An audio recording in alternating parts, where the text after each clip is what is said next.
Hi mga ka-chismis dyan! Welcome back to my YouTube channel. Mailap ngayon sa social media sila Alden Richard at Catherine Bernardo matapos mapabalita na hindi totoo ang di umano'y panliligaw ni Alden Richard sa actress na si Catherine Bernardo dahil pinapahype lamang daw nila ang kanilang love team dahil na din susundan na ang Hello Love Goodbye Part 2 na pinagbidahan ng dalawa noon. Marami ang excited sa pagbabalik ng Kat-Den on screen. Kaya naman excited talaga ang kanilang mga avid fans at talagang inaabangan ang mga latest updates sa kanila. Ngayon, usap-usapan ang tila date ng dalawa sa BGC kamakailan kasama ang kaibigan ni Catherine Bernardo na si Alora Samsam.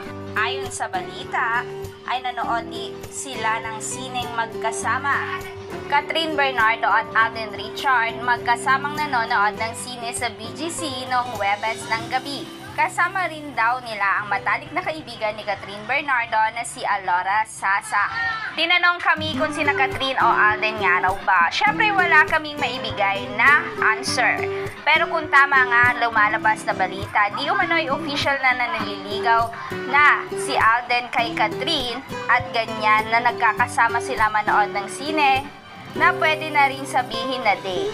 True, may chaperon nga lang, pero ang sigurado ibang level na ang closeness ng Kat-Den. Ang hiling nga lang ng Kat-Den ay ilabas ang resibo ng date nila Catherine Bernardo at Alden Richard sa BGC. Kayo mga ka-chismis trend, ano ang opinion nyo sa usapin na ito? Kung ikaw ay solid fan sa Kat-Den, huwag mong kalilimutan mag-subscribe sa aking YouTube channel at pindutin mo na rin ang notification bell para mas updated ka ka-chismis trend. Thank you for watching!